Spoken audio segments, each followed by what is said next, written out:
Yeah, so good afternoon to all of you all. And I suppose all of you are already attending a lot of the sensitization programs that AMU is organizing. I'm not too sure whether there is any person from AMU who was able to join or not. But for the sake of keeping up the time and to ensure that we follow the timelines, I think we could start with the session. My topic assigned is on governance and management in the context of higher education and related to what NEP's recommendations are. And I would request all of you, if at all you have any thoughts or views on the national education policy, we can have some interaction till about 4 o'clock. That's about 10 minutes. And thereafter, we can have the theme, my talk on the session itself, where whoever is there from AMU can join as they come along and maybe can formally just say hello. But otherwise, I think we could start with the session itself. So if any participants would like to share any thoughts, please share. And it need not be confined to governance and management. It can be on any aspect of the national education policy. I'd be happy to hear a couple of you before I start talking on the topic itself. So can I request all of you also once again to keep all your videos on, because it's very, very distressing for the resource person to see black cubicles and only the names of the persons written. I would really like to have the same feel as doing a face-to-face session. Can we have some of you participants going ahead for any concerns, thoughts, queries, anything, please?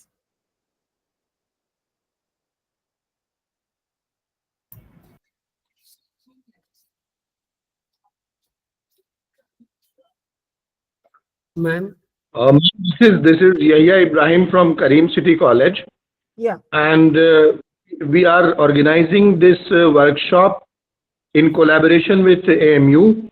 So we are the joint co-host of this workshop, which is going on, and the coordinator, the course coordinator from our side, Dr. Muhammad Moiz Ashraf, is already here.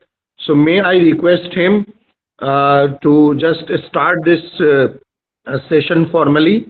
Just a few words, please. Your permission. Okay, please. Thank you. Yes, ma'am. Myself, Dr. Muhammad Moiz Ashraf, course coordinator of this orientation program. I'd like to introduce you to all the participants so that they know who is the resource person today.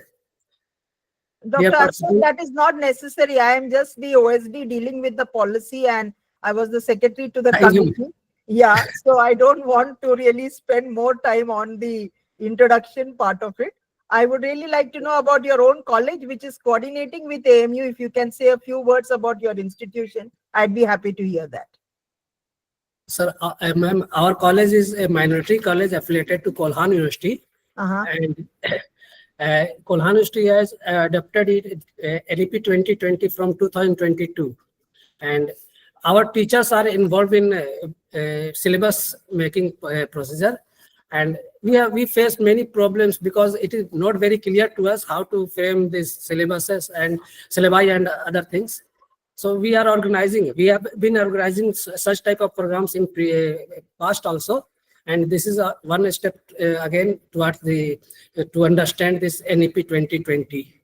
So most of the participants here are from Karim City College, and few are from other colleges also, but maximum of them are from Karim City College, and we are keen to hear it from you, ma'am. Thank you. So you must have already had some sessions on holistic and multidisciplinary education, because basically when you tell that you all are really struggling to understand the curriculum planning, it is in terms of trying to understand how to incorporate multidisciplinarity and make a curriculum which is aligned to what the NEP says, which has to be holistic, which should have skill enhancement courses and value added courses and all. But unfortunately, the session that I am taking is on governance and management.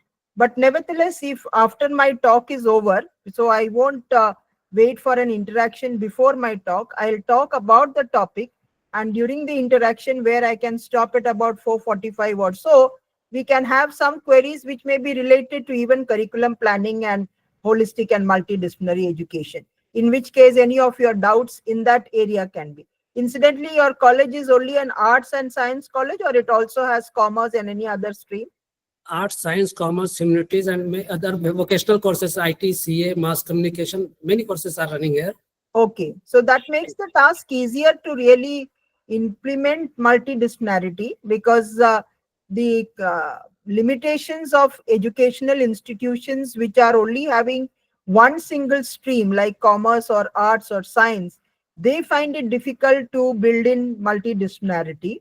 But otherwise, I think colleges like yours should really not have a problem. But I won't know the ground realities unless I hear from you all. But let me complete the topic on hand, which is on governance and management. And since AMU has a standard format in which the theme of holistic and multidisciplinary will also be covered, still, if you have queries related to that, please feel free in the last half an hour, which we'll keep for interaction. So thank you, Dr. Ashraf, for having the formal words. I didn't want to spend more time on the introduction. I think by now people know that I was the secretary to the committee, and I was the OSD handling the national education policy. Beyond that, I don't think people need to really know. If you really still want to know my detailed CV and my bio, you can just type out my name and you will get a lot of it on Google itself. So let me get into the topic on governance and management in higher education. So largely, I'm going to cover this topic in 4 segments. One is I'm trying to sensitize all of you all to many of the challenges that Indian higher education system faces. Because only when we appreciate the challenges that are there, we will understand why the NEP has proposed certain reforms and many changes or transformations in the landscape of India's higher education. So first is the challenges, followed by the changes that we have brought about, particularly covering all these challenges, which I sort of cover it while I'm talking about the challenges itself. And specifically on governance, I'll be talking about it from the point of view of an instrumentality that we define as an institutional development plan in terms of leadership and what qualities an academic leader needs to have so as to be able to efficiently run higher education institutions, and also in terms of trying to understand the whole aspect of new governance mechanisms that the NEP has recommended, some of which are in the stages of implementation.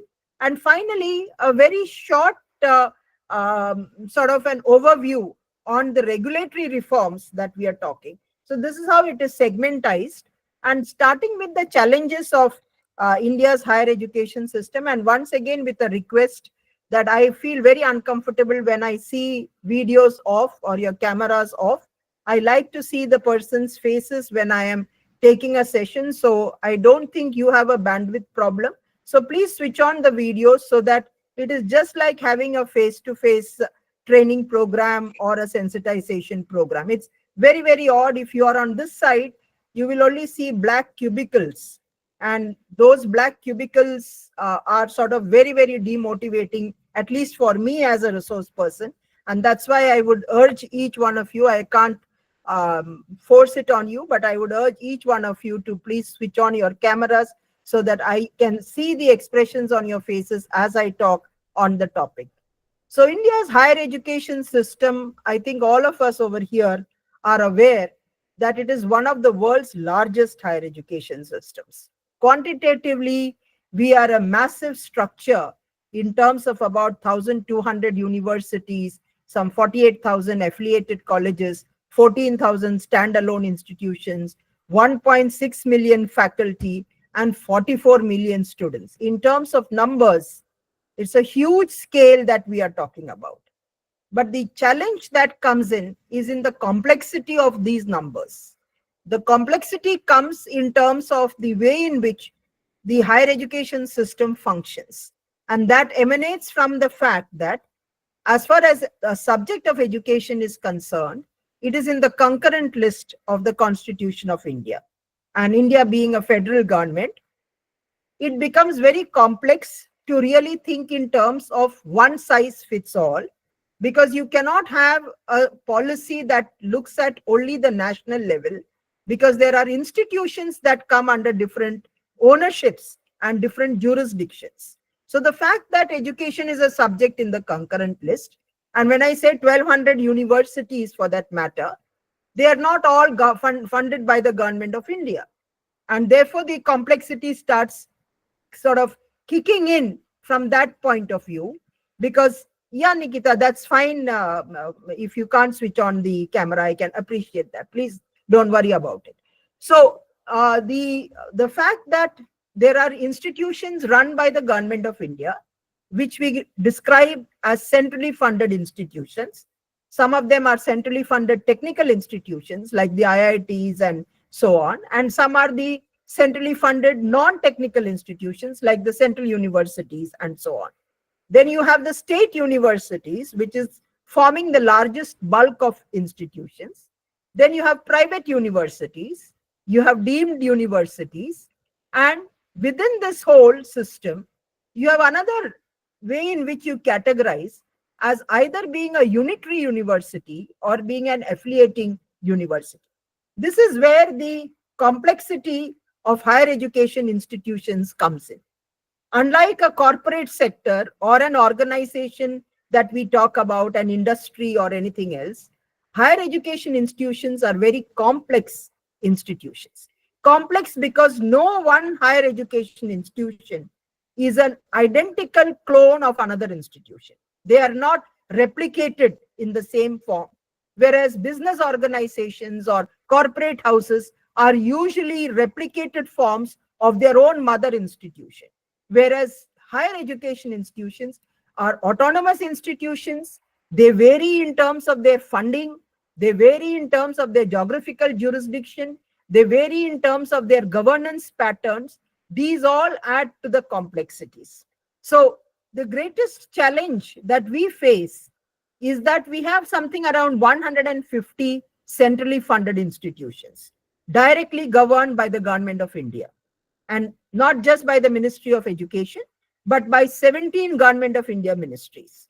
They can be Ministry of Labor, it can be Ministry of Health, like all your All India Institutes of Medical Sciences come under the Ministry of Health. Or you can have the National Institutes of Design, which comes under the Ministry of Textiles. You have institutions that come under the Ministry of Railways. There are institutions that come under urban development. So 17 Government of India ministries, the largest number being the Ministry of Education, have something like about 149 to 50 institutions, which are largely described as institutions of national importance because they have an all India jurisdiction. Admissions are done through a centralized criteria and through an entrance examination. And these are considered as supposed to be qualitatively the best of the institutions, whether it is in engineering or whether it is in science education or whether it is in space education or whether it's in management. They are considered to be the best of the institutions, the cream of our institutions, and they get huge funding. The second layer is the state level institutions. They are either the state universities or they are the state technical institutions, and this forms the largest number. So out of 1200, if you take out 150, the bulk of the other institutions are largely the state universities. Now these state universities are public funded institutions if they are getting grants directly by the government of that state, and they are private universities if they are run by a charitable trust or a society or a Companies Act. They are private institutions. And we cannot ignore the fact, whether we like it or not, that India has steadily over the time seen an increase in the number of private sector institutions coming into the field of education. So there are private universities, then there are deemed universities coming under the Section 3 of the UGC Act, where they are given a deemed to be status to be a university, and they are not direct. Actually, like universities, like AMU is a central university, NEPA is a deemed university, or TISS is a deemed university. And largely deemed universities also are national level institutions allowed to have a pan-India jurisdiction. But there are exceptions to that, where there are state level deemed universities also, and they don't have necessarily a lot of campuses outside their own state, but that's a limited number. Now, all this, when you do, the question is, where is the student coming in from? What is the, when you say 44 million students, where are these 44 million students? Are they in the centrally funded institutions, or are they in the state level institutions? And that is where the further challenges keep coming on in higher education. What is happening is that only 6% of the students really study in the centrally funded institutions, whereas 94% of the students are having their higher education in state level institutions, which can be either private institutions or funded by the government of the state. Now, the difference or the challenge that comes in is that this 94% student enrollment in state universities are not very well funded institutions. What I mean to say is, an IIT, for example, or a central university, an IIT would roughly get something around 1,500 crores annually as its budget. And NIT would get roughly around 800 crores as its budget. A central university gets roughly around 300 crores as its budget. And only 6% students study in those institutions. 94% are studying in institutions which get a paltry development grant ranging somewhere between 20 to 30 crores or max 50 crores. So the dichotomy comes in over here, that the so-called centrally funded institutions, which only cater to the higher education needs of the best, are only catering to 6% of the total student enrollment, whereas the state institutions, which are not be getting the kind of funding it should get because of the numbers and because of various other reasons, they are the ones who are actually the catchment for 94% of higher education enrollment. Obviously, when you have a funding disparity of this kind, there is infrastructure deficit, there are faculty shortages, there are shortages in terms of teaching learning materials and resources.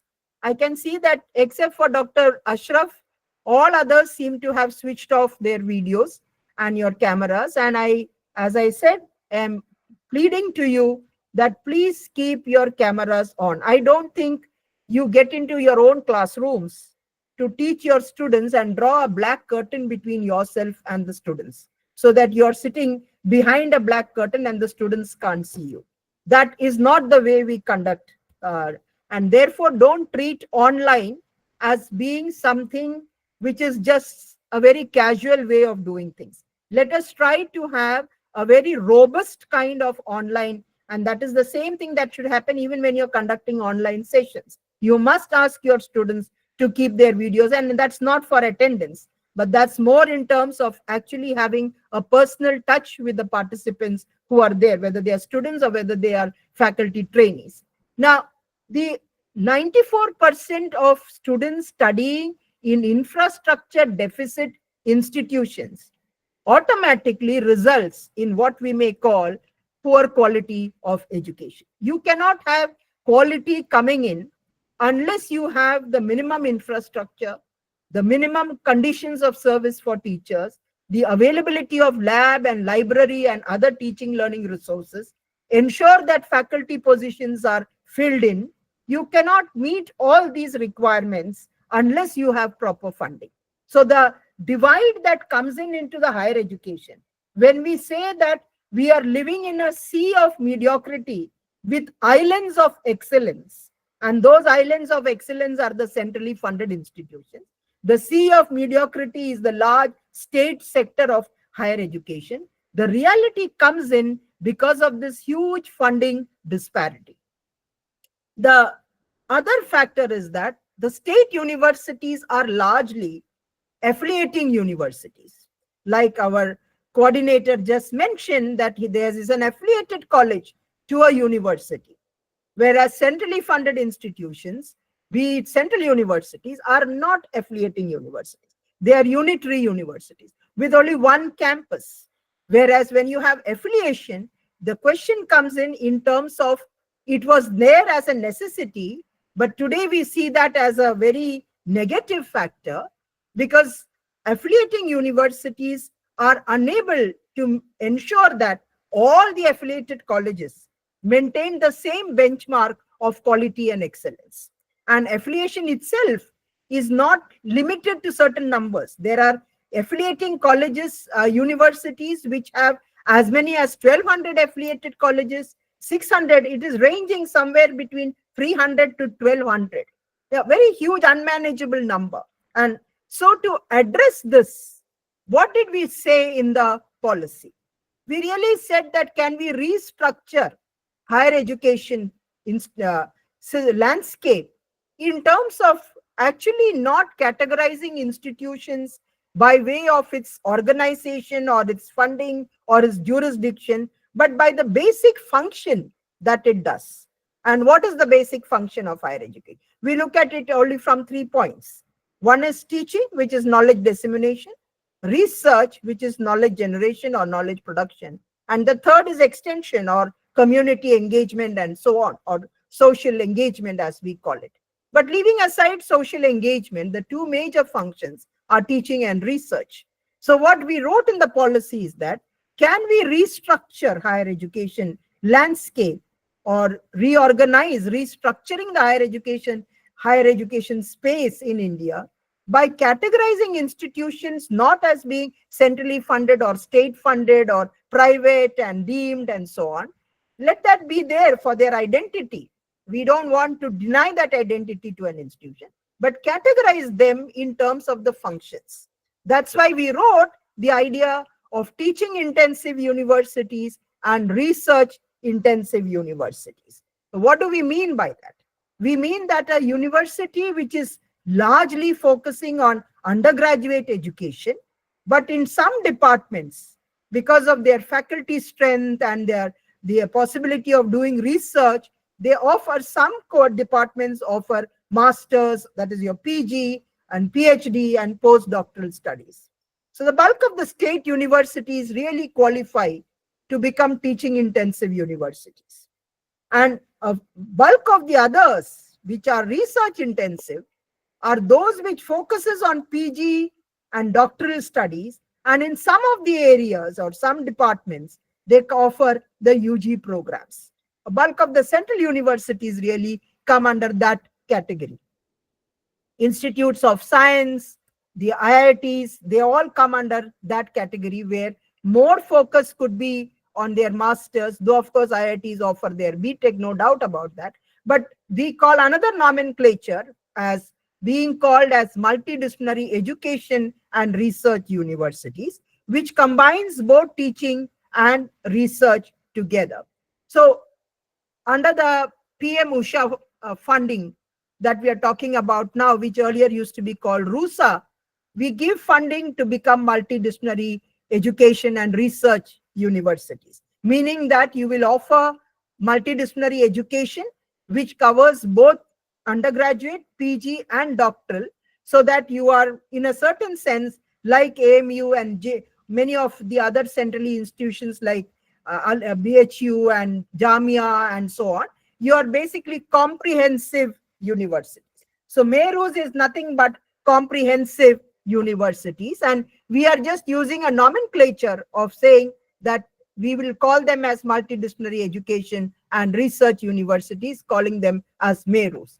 And on the affiliation part, we made a major shift, and it's a very difficult recommendation to really become a reality, because we said by 2035 and at least even by 2040, if we can move away from a system of affiliation to moving towards creating degree granting autonomous colleges.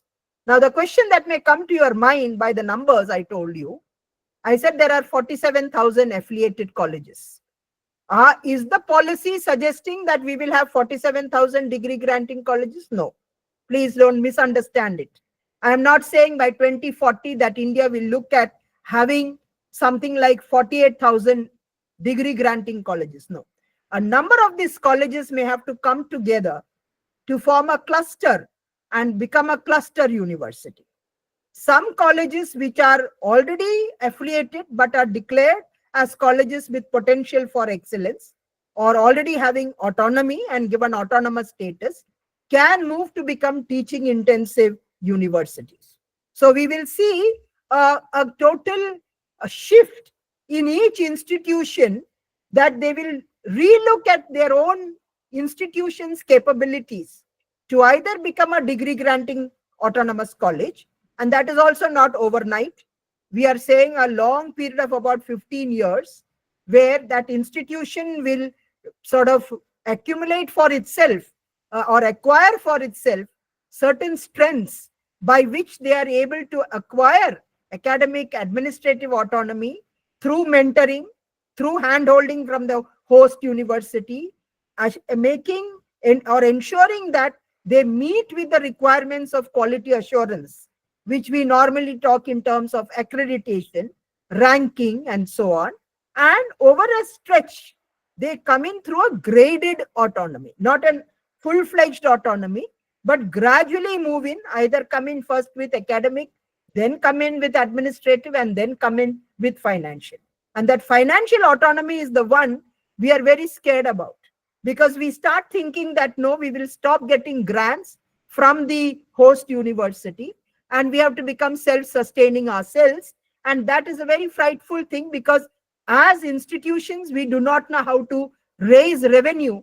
And the only source we think of raising revenue is through student fees, which is not desirable in a country like ours, where higher education still remains a distant dream for many and is not yet massified. It still remains a very elitist dream. So democratization does not allow us, and equity and inclusion do not allow us to really think in terms of going in for enhancing fees. So the shift from affiliation to becoming degree granting autonomous is a long journey. It's a long path, and we want a lot of mentoring from host university, from the state government, and that institution itself taking a call that yes, we want to become independent from the host university. It's like delinking yourself from your mother. So the mother institution is your host university. And just like we feel the pangs of anyone separating from the parent institution, this is also a very arduous, hard exercise. But at the same time, it has its larger strength, because India would start seeing a number of autonomous institutions, and that will add to ensuring that there is better quality that goes about. So this is the major part of the restructuring that we are talking about in higher education. Now, this entire thing of large quantity is affecting, as we say, the quality of education. So the challenge of quality comes in from 2-3 factors. It comes in firstly because there was the Indian higher education system. When I said it looks at knowledge dissemination through teaching and knowledge generation through research, actually made a big mistake in thinking that teaching and research exist in 2 separate watertight compartments, and not understanding that teaching and research are very complementary to one another, and that they are like 2 sides of the same coin. So this divide between teaching and research has led to a very negative impact in our global rankings. So whether you look at Times rankings or Shanghai rankings or QS rankings, 1,200 universities, less than 10 feature in these rankings in the top 100. They are still single-digit numbers. Why? Because we cannot show research outputs at undergraduate education. And world over, undergraduate education does not exclude research. Whereas India has a historical phenomenon and a legacy wherein we focused only on teaching, excluding research at undergraduate education. So what did we do in the NEP? We talked about common courses and we talked about research skills. We talked about the need that students at their undergraduate level take up research-based projects. Some can be work-related internships, some can be research-based projects. We also said that in the formative assessment, that we will try to inculcate or test the competency of students in analytical skills, in cognitive skills, in problem-solving skills, in rational thought, in scientific temper, which is all nurturing research in a certain kind. And we went a step further, and quite a bold step, to say that in the 4th year of the degree program, we can offer the bachelor's with research. We have not yet reached that stage to have any institution which has implemented NEP to go to that stage. Can I request Mr. Amit to keep his audio muted? Mr. Amit, can you keep your audio muted? So we seem to be having a very young child as a participant in the program. I believe because Amit has not realized that. Amit sir अपना mic mute कर लें. Amit sir. मेरे गुड्डू बाबा.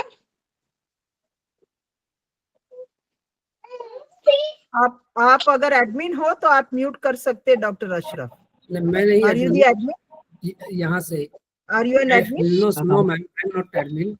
You're not an admin? No. Okay, then let's ignore the little child over there and continue with our conversation. Yes. Can you mute yourself, Mr. Amit? Yeah, thank you. So the idea of coming out with bachelor's with research is to bridge this gap that we had created in our undergraduate program, where we thought clearly that UG education is all about learning or all about knowledge acquisition alone and not knowledge generation. So that has been addressed through the NEP. As I said, we have yet to wait and see how many of them would opt for bachelor's with research. It is not without a lot of problems because institutions are not very sure. Yeah, Dr. Mithun, I'll take up questions at the end because I want to cover the topic and we'll take up questions as we reach about 4:45 or so. I'll keep half an hour for interaction. I hope you can bear with me for that. So the teaching and research disconnect, the NEP has addressed to some extent. The second disconnect was between skills and general education. So all throughout, we started having a very secondary status being given to skill-based education, thinking that it is all about knowledge acquisition when you come into higher education, whereas the whole idea of multidisciplinarity and talking about the need to look at skills and education in an integrated manner was sort of again addressed by introducing this idea that skill-based competencies must be a part and parcel or an integral part of the undergraduate curriculum, because it is not just knowledge, but equally important is skills, which helps to make a graduate come with what we call holistic development, because we do not know, with the growing technologies of artificial intelligence and robotics, what are the kind of future jobs. And when you do not know that, you may have to have students who need to have skills in the area of logistics management, retail management, IT sector, so on. So the whole idea of knowledge and skills being seen separate is again sought to be addressed in the NEP by looking at a very integrated view of knowledge and skills. And along with knowledge and skills, obviously, we also try to ensure that there is a close connect between industry and academia that we could bring about. Just as on the research point, I think I should have mentioned that we recommended the creation of a new body called the National Research Foundation, which is already an act. It has already been passed by the Parliament. It supersedes the Science Education Research Board, SERB Act. It is maintained through the Department of Science and Technology. And the Rashtriya Anusandhan Foundation is one which will nurture and seed research at undergraduate education. Have a look at the website and see what are the kind of projects on which funding can come in. So the so-called, I would say, a triangular relationship between industry, research institutions, and academic institutions coming together just as industry, academia coming together for skill-based education, have all been put in place under the NEP's new approaches to bringing about collaborations between these institutions, so that higher education institutions not only teach subjects, or which is just pure knowledge dissemination, but encourage research, ensure that students have acquired competencies and skills that are needed by the industry and by the growing demands of future jobs. So we have set that right by looking at these gaps that were there. That the importance of equity and inclusion as much as quality is evident in the SDG goal 4 itself. I'm sure you know that goal by heart, but I'll repeat it again, which is to ensure that we will ensure to inclusive and equitable quality education with lifelong learning opportunities for all. So the realization that it is not enough for only a few to get education, but that higher education should have a larger number coming in, that it is aspirational, we all know, but merely being aspirational should not be enough. You must ensure that people from all cross sections of the society get into higher education.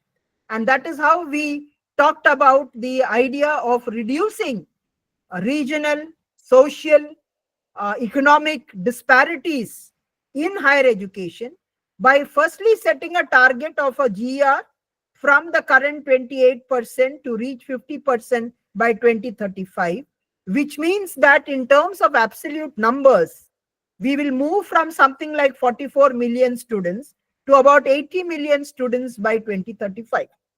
And while doing that, the importance that we ensure specific strategies to get SCs, STs, OBCs, linguistic and religious minorities, girls, transgenders, children with disabilities, children with learning disabilities, urban poor, migrant children, all of them to get an equal opportunity of participation in higher education.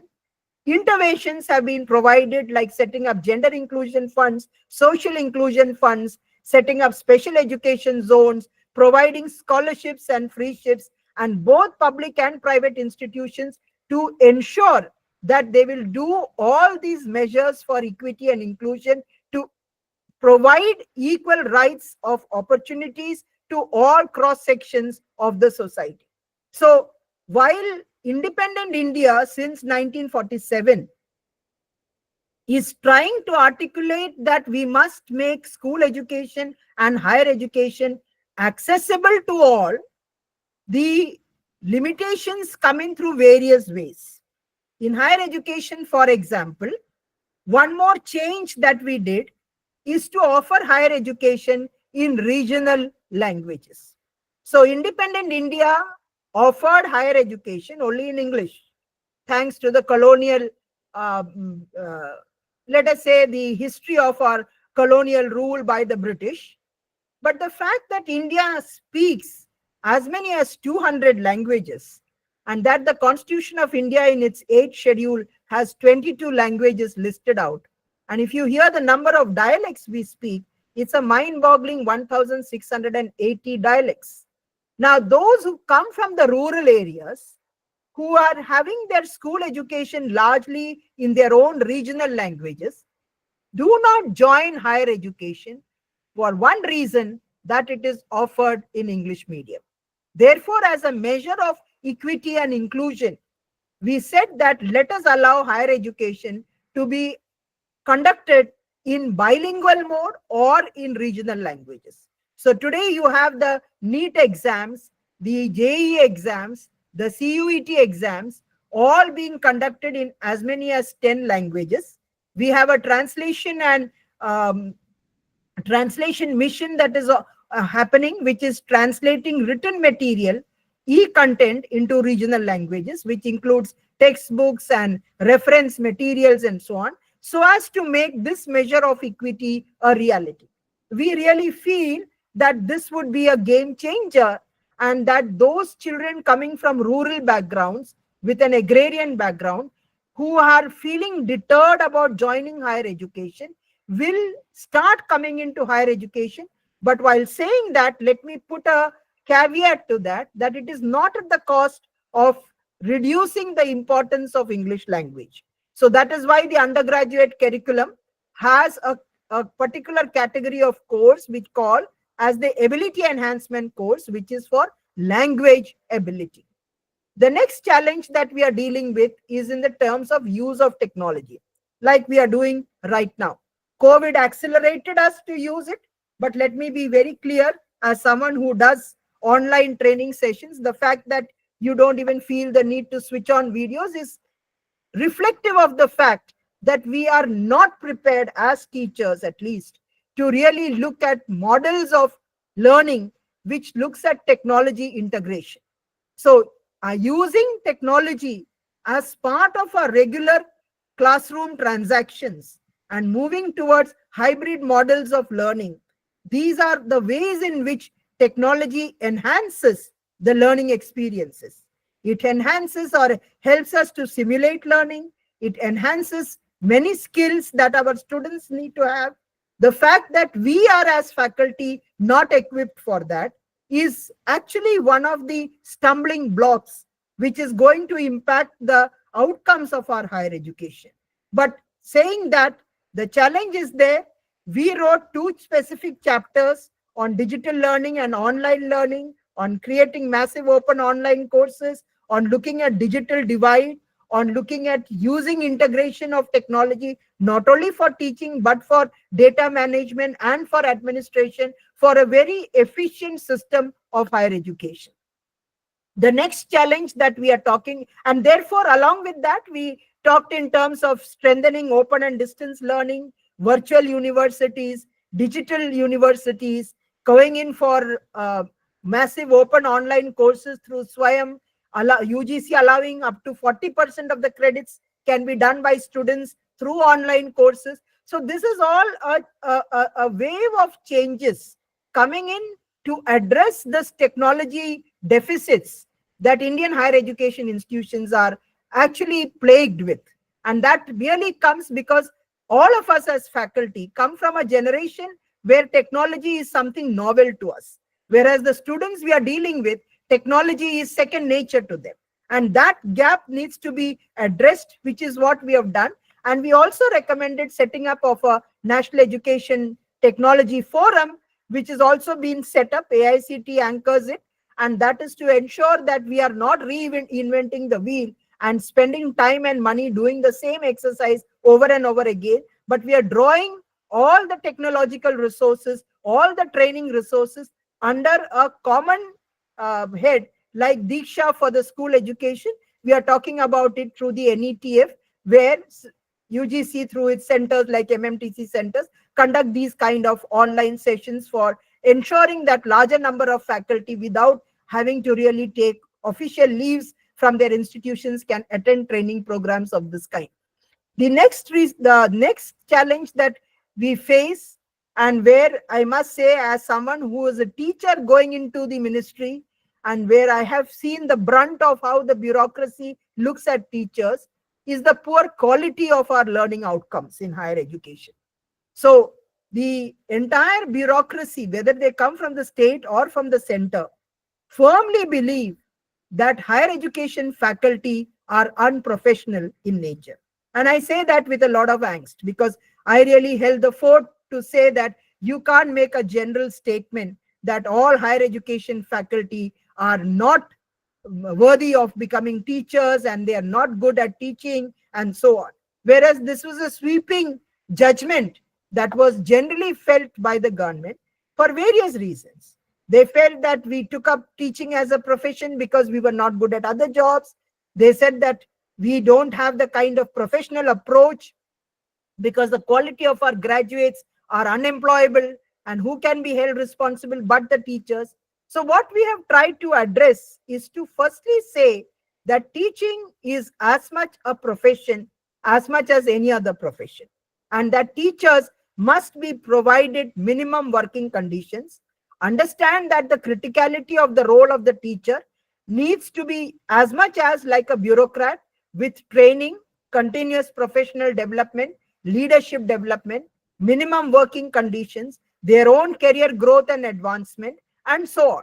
So the whole idea of energized, motivated, and capable faculty tries to look at the role of the teacher in terms of its criticality, not merely criticizing the teacher, but ensuring that faculty come in with all the minimum requirements, and that teaching is not just something that we acquire because of a PhD qualification, but we go in with training so that we become efficient teachers as much as good researchers.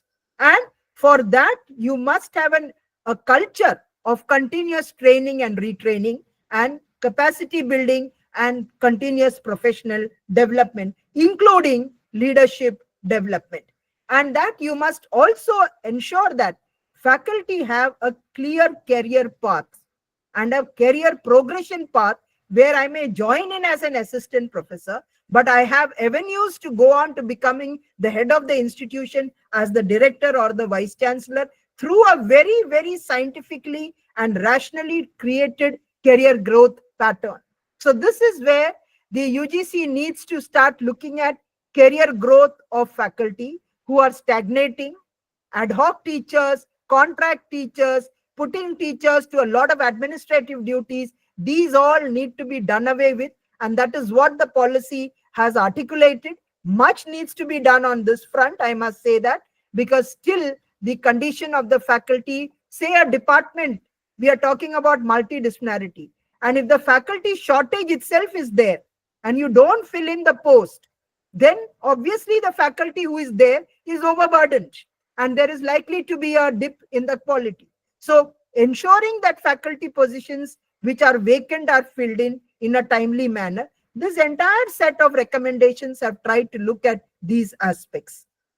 The last part relates to the fine balance between autonomy and accountability of higher education institutions. And while higher education institutions are autonomous in terms of being able to run their own academic programs, they are accountable because the funding that comes to them is the taxpayers' money. And therefore, financial accountability, administrative accountability cannot become let us say, over regulatory by nature.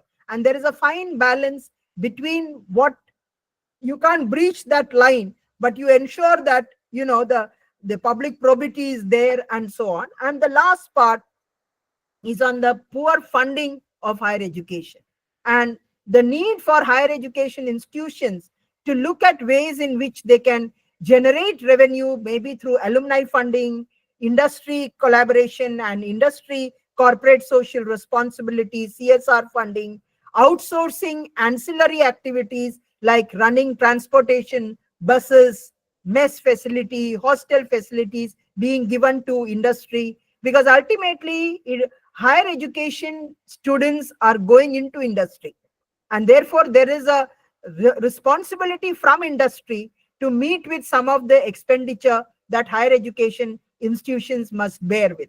It cannot all come in through the government. It cannot ever come in through raising the fees. So it has to come in through a lot of corporate investment coming in, because they stand to gain from the outputs of higher education that as our students going out. So these were the challenges. We tried to address it. But what we have also equally realized is that academic institutions, be they colleges or universities or institutions like technological institutions and standalone institutions and so on, are gravely affected by leadership. And that is why a great focus has been given in the NEP on academic leadership. And that is one of the phases in which we have said that faculty should go on to take up leadership positions through leadership development programs.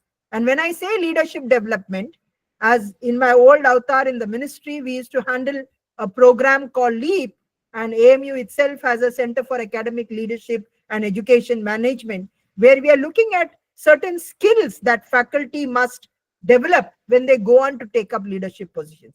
I may be a professor of chemistry or political science where I've been teaching for 30-35 years, but moment I become a leader, it comes with many other responsibilities. So when we say leadership, nurturing leadership, it means nurturing certain qualities of an academic leader. which includes visioning and strategizing, effective communication skills, effective decision making and conflict resolution, including time management, ensuring good student support services for not only the equity part of it, but also to ensure that students are better learning, ensuring that teachers have all their demands met with in terms of good conditions of service, their ability to participate in seminars, and also all the teaching learning resources so that they can provide for better learning, better administration, and so on in terms of non. I may not call it as purely administrative, but academic related data management that they do. Then looking in terms of research, what we can do in terms of that. Collaboration, a very important part, which is relating to internationalization, which is looking related to multidisciplinarity, related to industry collaboration. All these coming out for the need to have a good leader must have capabilities of good collaboration. And lastly, two very critical aspects is administrative management and financial management. I may not know the rules and regulations, but moment I'm going on to becoming an HOD or a dean or a director or a vice chancellor or maybe the head of the entire institution in terms of proctors, any positions, you need to be aware of rules and regulations. And you may not know the micro level of the rules and regulations because you have people who guide you, but overall you should be familiar with the statutes and the various acts that apply to those institutions, and as well as the regulatory rules and regulations that are there from the UGC. And you cannot claim ignorance saying that I am an academic and I do not know these rules and regulations. So we have said that the need to nurture faculty for getting leadership development, instilling in them these leadership qualities becomes very important. Now coming to internal governance, we talked about two ways. One is an instrumentality, which I told you about, an institutional development plan, an IDP. And what is an IDP? It is not something that is rocket science. All that we are saying is higher education institutions must have a strategic plan of action. You must know for yourself, and you go back to your own institution and look at your website of your college. You will see that there is a vision, a mission, and some goals and objectives. When were they written? They were written when the college was set up. Is it to be cast in stone or does it have to change? It will have to change because 21st century is talking about a whole new scenario in which technology has come in which knowledge is multidisciplinary, in which there is importance of skilling, in which there is need for equity and inclusion, in which there is need for sustainable development. So we need to revisit all this. So the IDP, every HEI, we have clearly said in the policy, must prepare an IDP, which is nothing but a plan of action or a strategic plan of action for 3 years, 5 years, 7 years, 10 years, 15 years. And it is not to be outsourced by some agency, but it is to be prepared by us as teachers, as student representatives, parent representatives, industry representatives, civil society representatives, people from engineering or industry, people from various performing arts, sports, because when you're talking about holistic education, you need to ensure that all these stakeholders become a part of that exercise of preparing an IDP.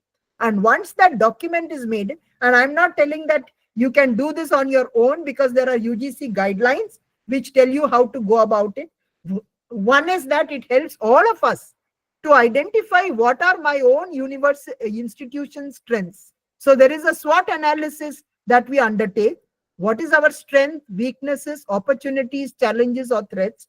And then we try to say what are our key targets that we should achieve through certain identified performance indicators for accreditation, for ranking, for meeting faculty shortages, filling in those vacancies, library resources, reading resources, participation in seminars, collaboration, research on a variety of areas. So an IDP is the document that we should make.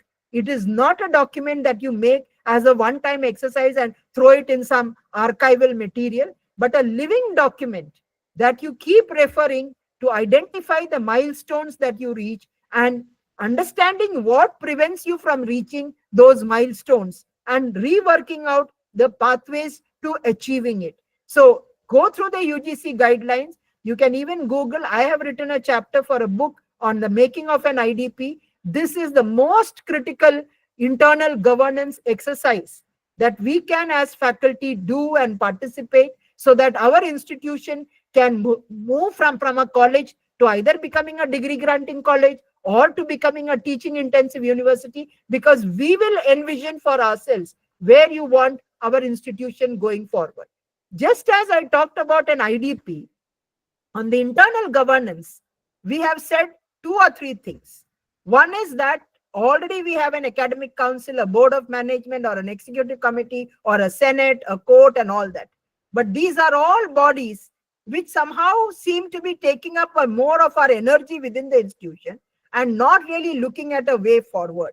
So we suggested creating a body which we call an empowered board of governors, which is a democratically elected body, again a representative body of all stakeholders, which has no governmental or bureaucratic representation unless it is required by the statute, because it is funded by the state government. You may have a nominee from them, but the rest of the stakeholders are people who will be able to look at the vision and the strategy and the growth of the institution. And that empowered board of governors must, along with all the bodies, not work in a scenario like we currently work, right hand not knowing what the left hand is doing, but in a very coordinated manner with all bodies which look at research, which look at teaching, which look at inclusion, which looks at holistic education, sports, cultural activities, all of it together, so as to create institutions which allow for optimizing students' abilities, empowering the faculty, empowering the institutions to become good teaching and research institutions, to look at it in all these ways, so that the technology, the kind of data that we need to put up in public domain, because we don't want to encourage inspection and methods by which external control comes in. We want it to be internal checks and balances. Any external control comes in with many negativities. I don't have to spell it out, but any inspection that comes in has a lot of negativity. And we want to move away from that to having a fair and transparent system by which we are able to put up everything in public domain. There is probity, there is transparency, and you can get any information. Who are the faculty? What are their qualifications? How many classes are taking place? What are the cells there? What are the grievances that are there? All of it being there in public domain. So both on the internal governance, in terms of IDP, and the changes in the governing bodies and the methods by which technology needs to use, has gone in for a change. These are all work in progress. It takes a lot of time to bring about these changes. And the last point that I would talk about in a very brief manner, because that is not directly a part of it, but it is definitely a part of governance, is regulation. So India has as many as 17 regulatory bodies. You are familiar with maybe only 2 or 3 of them: UGC, AICT, NCT, the Council of Architecture, the National Medical Commission, the Bar Council of India, and so on. There are 17 such bodies which look at different domains of learning. When NEP promotes an idea of multidisciplinarity and breaking the disciplinary silos, having different regulatory bodies to look at each domain of learning is self-contradictory. The second contradiction that comes in is that as a system of higher education, we are over-regulated and under-governed. Over-regulated but under-governed. And where is that over-regulation coming? Because we have 4 different functions when you talk about governance and regulation. One is in terms of regulating. What are the standard norms and procedures, and which are fake universities, which are not meeting the criteria as per the norms laid down, is regulating. Having the power to shut them down, these is all regulation. Second is funding, whether it is coming from UGC or AICT and so on, that is the funding. Third is accreditation, which is quality assurance, which comes in through the accreditation. largely done in India currently by NAC and NBA. One is program accreditation and other is institutional accreditation. And the last is academic standard setting. Now, when the UGC Act was created in 1956 by the Parliament of India, India had as many as only 50 universities. Whereas today we are looking at a structure with 1,200 universities and 48,000 affiliated colleges and 14,000 standalone institutions. And the four functions, regulation, funding, accreditation, and standard setting, are in the same body, which is resulting in over-regulation and which is also conflict of interest. So NAC is a part of UGC, NBA is a part of AICTE. Funding is done by UGC, so it is also a funder as well as a regulator. And it is also setting up the so-called choice-based curriculum and laying down all the things related to curriculum plan. The basic fundamental thing of good higher education is to separate these four functions. So the NEP recommended that we will separate these four functions. One for regulation, which is through the National Higher Education Regulatory Council, the Higher Education Grants Council for funding, the National Accreditation Council, a super accreditor in which NAC and NBA can be a part, a General Education Council for academic standard setting, and many of the regulatory bodies like the Bar Council of India, the Council of Architecture, AICTE, NCT can convert themselves to become professional standard setting bodies. So separating regulation, funding, accreditation, and standard setting with four separate bodies and a new architecture to come in through legislation by an act of the Parliament overriding the UGC Act, rendering UGC null and void, is to come in through a Higher Education Commission of India. This remains a non-starter. Two reasons. One, though the Honorable Finance Minister in a budget speech has announced it as part of the budget, one is to build a consensus with the state governments, because as I said, education is a subject in the concurrent list. The second also comes about because there has to be a lot of redeployment that needs to be done when you come through this new architecture. So what we wrote in the NEP, a light but tight regulation and the separation of powers through the new regulatory architecture is still work in progress. And when it comes about, then you completely have a revamped or a completely restructured higher education regulatory system. I'll stop over here just to summarize that we looked at the challenges in Indian higher education and how NEP to a great extent has tried to address that. Looked at how leadership comes in from academic leadership to head academic institutions and what are the leadership skills that we have, and internal governance through IDP and through the internal governance mechanisms, and last, the regulation. I'll stop here and we can take up for interaction. And as I said at the beginning, that questions need not be confined to the topic that I spoke. It can also be on holistic and multidisciplinary education. Thank you.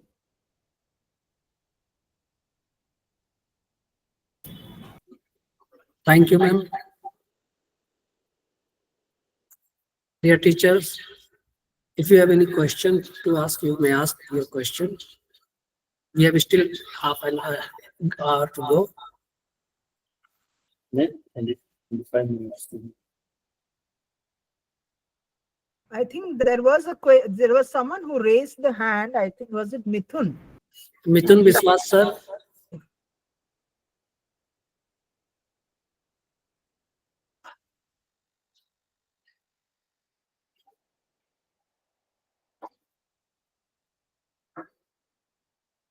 I think by mistake he has pressed that raise hand button. Yeah.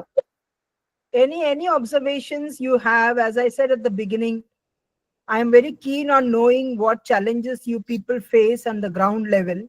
And that is why I said, because on governance and leadership and so on, not many questions may be there. But all that I can tell you is that you need to feel an organic part of the institution you belong, and also understand that the institution's growth and your growth are not a divergence. Your institution's growth and your growth are aligned to one another. And therefore, if you are not being made a part of the corporate life of your institution, you should carry forward these messages of preparing an IDP, looking at many other governance changes in your own institution, so that you can see your own college growing and becoming more effective and better learning outcomes and becoming a better comprehensive institution and so on. So that is the message you should carry forward from understanding this topic of governance and management in higher education.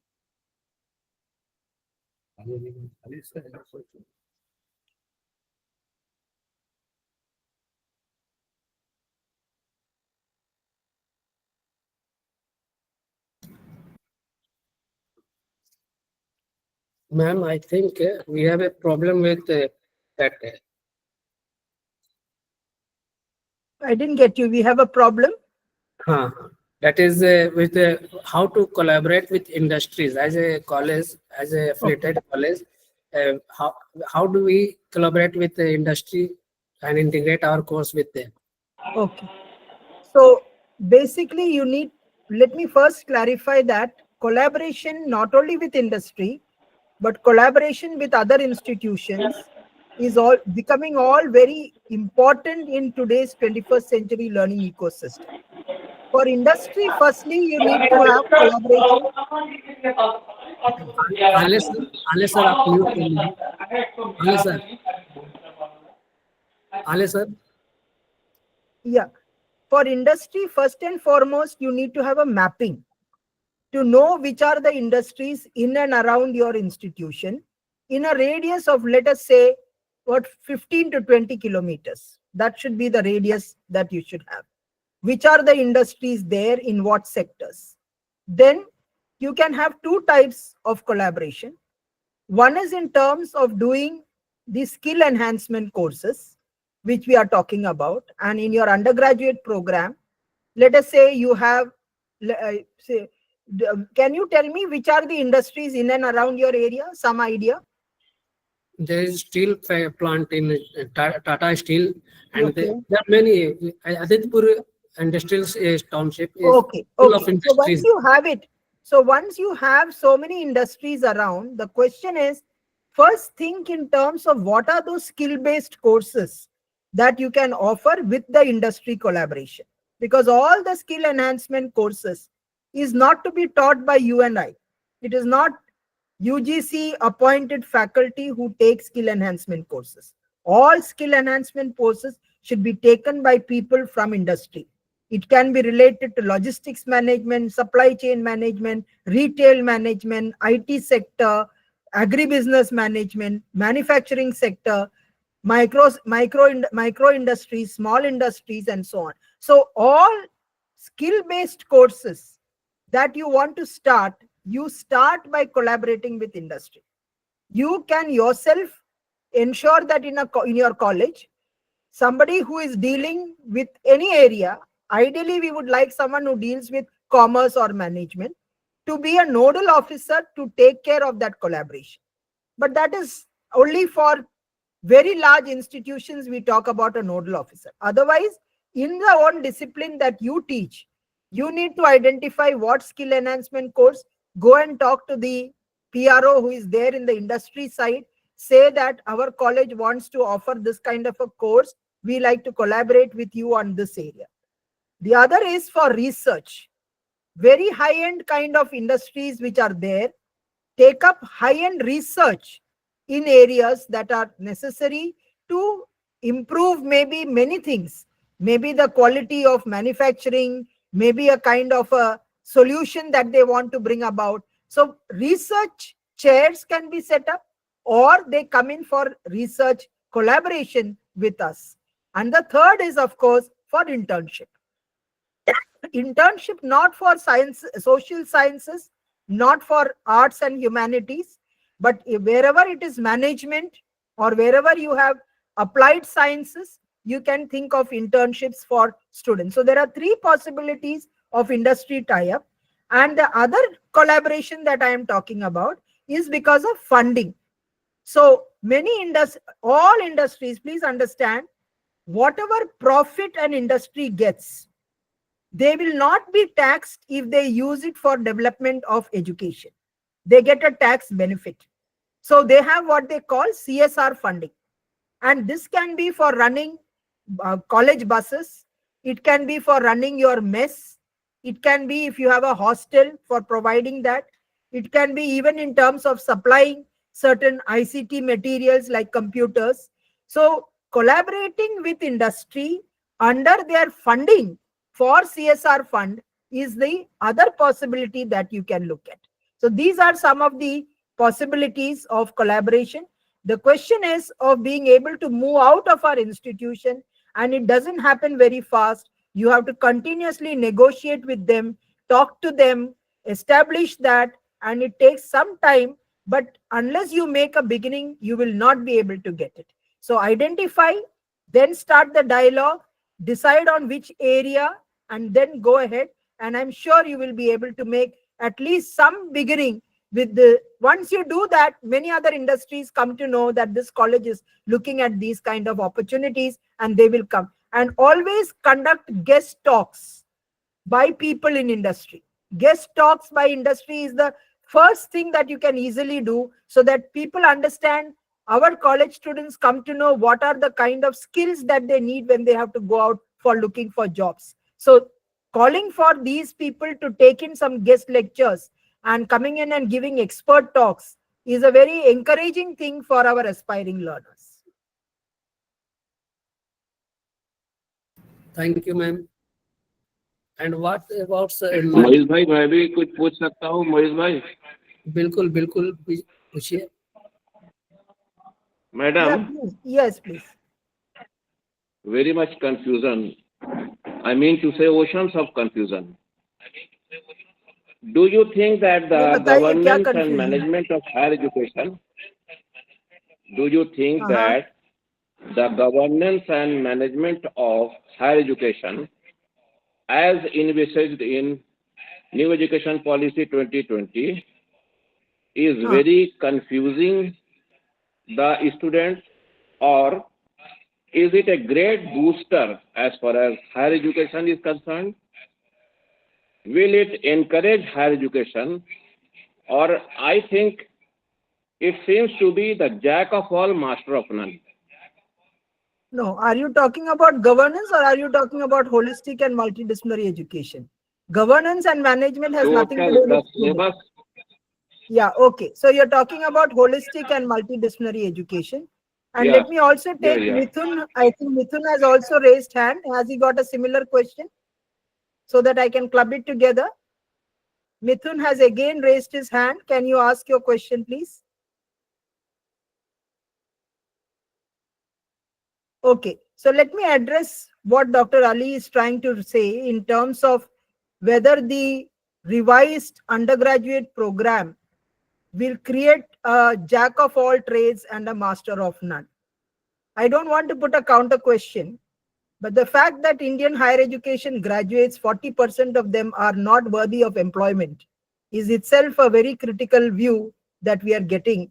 And we are all aware of the harsh reality that many of our students are not able to compete with the world of work when they go out. Now, NEP has not really looked at it from that point of view. NEP has looked at what is the change that is forcing us to move away from an education system that you and I had, which was silo-based, where we only studied 16 or 18 subjects in one single discipline. And when that was successful in the 20th century. So what is important for us to appreciate, the need for multidisciplinarity, is to understand that there have been some 2-3 changes. These changes relate to very critical factors: knowledge, learning, and technology. 3 major changes which you and I did not experience in the 20th century.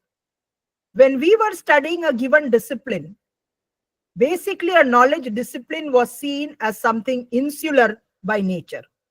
That is, it excludes other disciplines. It is excluding other disciplines. Whereas in the 21st century, knowledge is not insular and it doesn't exclude, but it is integrated and that is why it becomes multidisciplinary.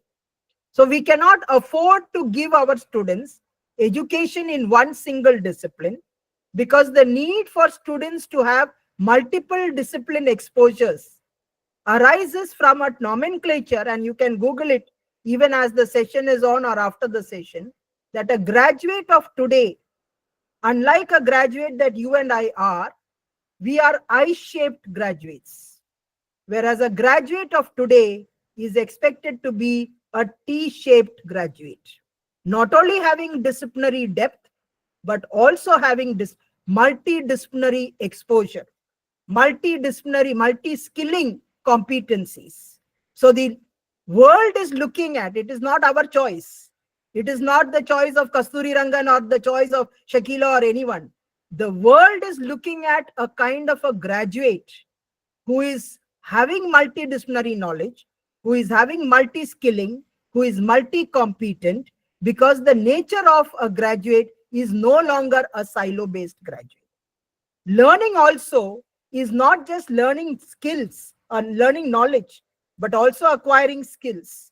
And the need that we gave choices is not because we want to give choices, but it is imperative to give those choices, because flexibility comes around from the pillar of learning, that if there are 35 of us gathered here, that each one of us is different. Someone is good at maths, someone is good at economics, someone is good at languages, and every student, even if they're good at sports, even if they're good at music, must get opportunities. And the last reason is because of the rise of the disruptive technologies. The disruptive technologies are threatening the kind of future jobs. Machine learning, artificial intelligence, robotics, data science, these are all transforming the nature of jobs. So we have a legacy. We are coming from a generation where we studied in the 20th century, where knowledge was understood as being single discipline knowledge, whereas today in the 21st century, these have completely changed. So we cannot be like the cat drinking milk with the eyes closed, be oblivious about the changes that have happened in the nature of knowledge, in the nature of learning, and the drive of disruptive technologies. These students, if they have to be empowered to become productive individuals, they cannot go around with only a BA in literature or a BCom in commerce or a BSc in physics and think that they will be able to get jobs. If they have to be productive for 40 years of their life, it is important that along with engineering, they also understand languages, they also understand economics, they also understand many other facets. So the world today has forced us. It is not a matter of choice. It is imperative. It is mandatory that we move away from our legacy, which we are carrying because of our previous background of being in silo-based education, to move towards multidisciplinarity. Now, coming to your point that they become a jack of all trades and a master of none is completely fallacious, for the simple reason that a 3-year program of 120 credits or a 4-year program of 160 credits in the core area, the minimum threshold we are saying has to be about 48 credits or 64 credits. So there is disciplinary depth. And the fact that they do additional credits for other areas is to meet with the requirements of multidisciplinarity. So they are not really becoming a master of none and a jack of all trades. They are really becoming very comprehensive, holistic individuals, where the world is looking for graduates, not which are I-shaped graduates, which was good in our times, but is looking at students who have multiple disciplinary knowledge, because we don't know what kind of jobs will come about.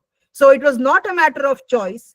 It was not a matter of comfort to us to dislodge what is there and change something merely because we wanted to change. But as I said, the imperativeness of flexibility in language, medium of instruction, in curricular choices, in teaching learning methodologies, in assessment, and moving from single degree or silo-based degrees to multidisciplinary degrees, which is globally a standard practice, where India was doing it much earlier in the whole idea of liberal arts education. is something that we need to start accepting, and that change, we have attitudinal problems because we have a legacy of having a single discipline exposure. So Dr. Ali, with all due respect, we have a background. Let us not carry that baggage forward. If we don't want to see our students moving out as graduates and lying unemployed outside and becoming very productive individuals, Madam, calls for multiple skilling. Yes, Dr. Madam, is there any information that the institutions, colleges, industries, and other institutions are reorienting which are job givers? They are reorienting according to our syllabuses as Yes. it is in NEP 2020. Yes, in fact, that is coming out with the entire industry associations like FICCI and CII and all others being a part of all the discussions. NEP 2020 is the outcome of 7.5 lakh suggestions. 7.5 lakh suggestions, which went on for 5.5 years. And these outcome documents are very much available on the websites of the ministry itself, where all these suggestions clearly tell us that industry is not looking at a single degree graduate at all. If they are having single degree graduates, they are likely to remain jobless. They may get jobs for 2 years or 3 years, but you and I will appreciate that we need to be productive for 40 years of our life. A student passing out to be a graduate at the age of 22 should be productive at least till the age of about 62 or 65. And the kind of education that we are currently offering is not giving us that kind of a guarantee at all. And hence, whether we like it or not, whether we have our own unconsciously culturally induced bias against change, we will be forced to do that. This change is an imperative requirement so that our students are empowered to become productive individuals. And I say that with conviction because of the dialogue that we've had with all industry, with all sorts of employers, where today the industry does not want a graduate who comes out with one single disciplinary exposure. It is not the need of the hour, Dr. Ali, and we have to change and move our attitude from our own legacy of our education. That was okay for us, but it is not okay for our students coming out tomorrow. If you need to make them future ready, you have to look at these changes, and we have to be able to embrace these changes.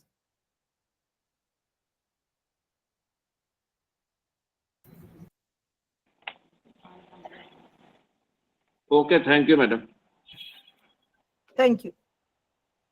Dr. Mithun has still got his hand raised. Is it by mistake or does he have a question? Anyone else? It may be by mistake, madam. Okay, okay.